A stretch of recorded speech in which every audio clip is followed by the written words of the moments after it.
Kan diskriminasi, kebijakan yang tidak setara di bidang pendidikan antara pendidikan swasta dan negeri.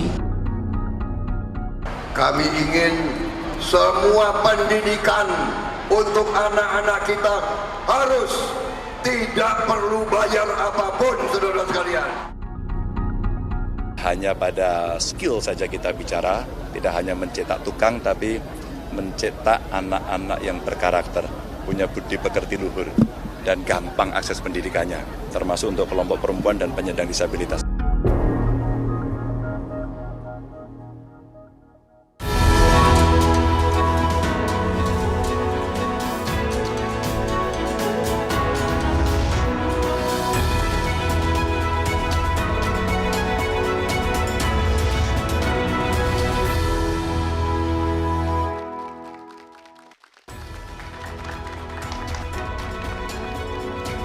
Halo, selamat sore saudara. Debat terakhir calon presiden beberapa jam lagi akan dimulai.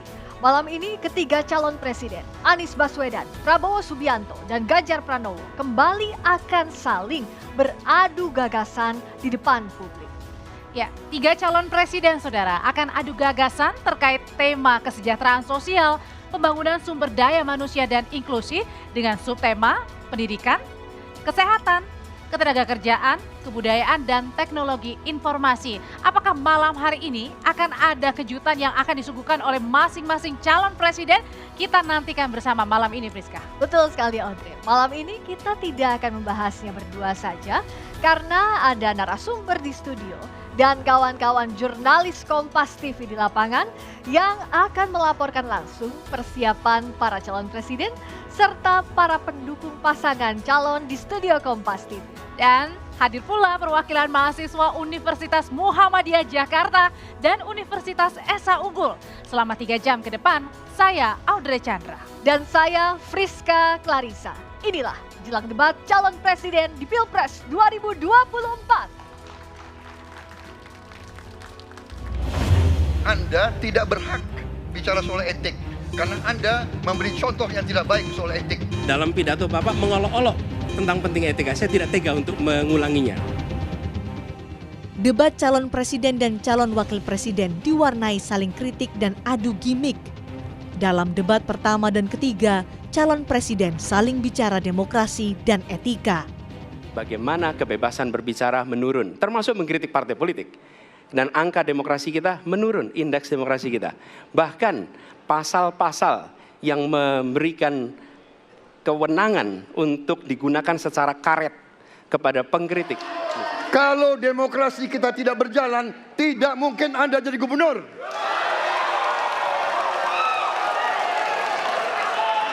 Kalau Jokowi diktator, Anda tidak mungkin jadi gubernur. Saya waktu itu oposisi, Mas Anies. Hingga kritik terhadap penilaian kinerja. Berapa skor yang Bapak berikan atas kinerja Kementerian Pertahanan yang dipimpin oleh Bapak Prabowo? Silakan Pak Ganjar. Baik, masih ada 5 juga. Saya punya datanya dan kemudian akan saya sampaikan. Nah itu menurut saya skornya justru di bawah 5 Mas Ganjar. Kalau 5 itu ketinggian Pak Ganjar. Terima Mas Anies kasih. gak usah takut. Disebut aja angkanya berapa gitu loh. Kayak saya gitu loh. Jangan di bawah 5, sebut aja berapa. 11 Mas, dari 100. Debat calon wakil presiden juga diwarnai aksi gimmick yang menuai kritik. Gestur calon wakil presiden nomor urut 2 Gibran Rakabuming Raka yang mencoba mencari jawaban dinilai Mahfud sebagai recehan. Saya lagi nyari jawabannya Prof. Mahfud. Saya nyari-nyari di mana ini jawabannya. Kok nggak ketemu jawabannya? Saya tanya masalah inflasi hijau kok malam. Saya juga ingin mencari tuh jawabannya ngawur juga tuh. Gila ini. Ngarang-ngarang ndak karuan mengkaitkan dengan sesuatu yang tidak ada. Gitu ya. Begini loh, kalau akademis itu gampangnya kalau bertanya yang kayak gitu-gitu tuh recehan. Sementara Cawapres Muhaimin juga sempat mengkritik Gibran soal pertanyaan dengan singkatan yang ia ajukan. Ya, mana Gus? cukup. Saya jelaskan juga nggak apa-apa. Singkatan dan terminologi mohon dijelaskan. Mas LFP, Gibran. lithium ferrofosfat. Tadi sudah saya bilang kan, lithium ferrofosfat. Itu sering digaungkan Pak Tom Lembong itu. Lithium? Lithium ferrofosfat. Terima kasih. Tenang Pak Gibran. Semua ada etikanya. Termasuk kita diskusi di sini bukan tebak-tebakan definisi, tebak-tebakan singkatan. 3 calon presiden akan saling adu gagasan dengan tema kesejahteraan, pembangunan SDM, pendidikan, kesehatan, ketenagakerjaan, kebudayaan, teknologi, dan informasi dalam debat terakhir. Tim Liputan, Kompas TV. Waktunya kita kupas sejumlah data terkait tema debat terakhir malam hari ini.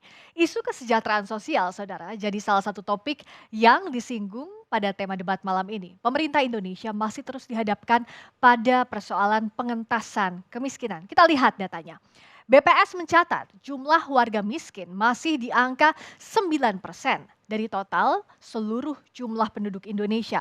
Tahun 2021 penduduk miskin di angka 26,5 juta orang, tahun 2022 26,3 juta orang, dan pada Maret 2023 menjadi 25,9 juta orang dengan 3,3 juta orang diantaranya masuk kategori kemiskinan ekstrim. Tentu butuh kerja ekstra serius dari semua pihak untuk mengatasi permasalahan kemiskinan ini. Apalagi saudara, di tahun 2045 Indonesia punya target untuk menurunkan angka kemiskinan hingga mendekati 0%.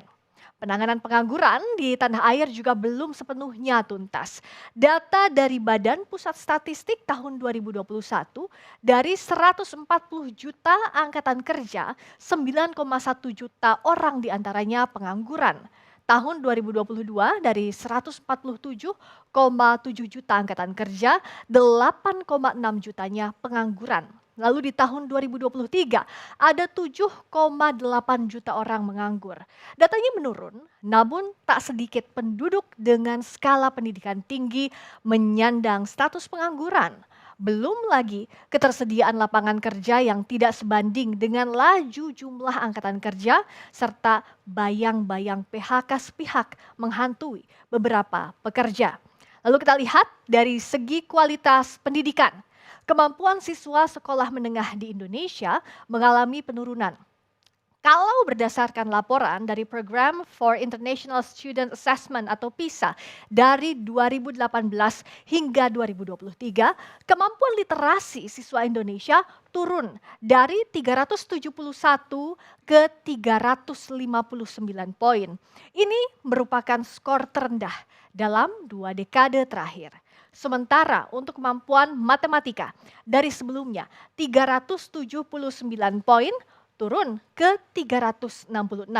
Lalu untuk kemampuan sains turun dari 396 ke 383 poin.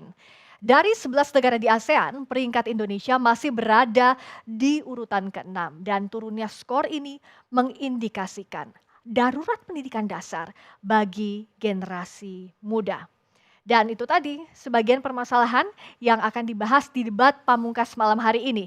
Kita akan lihat bagaimana situasi terkini saat ini di lokasi acara debat yang akan berlangsung pada malam hari nanti. Debat kelima yang merupakan debat terakhir ini digelar di Jakarta Convention Center, kawasan Senayan, Jakarta. Debat akan dimulai pada pukul 19 waktu Indonesia Barat, artinya masih ada 3 jam.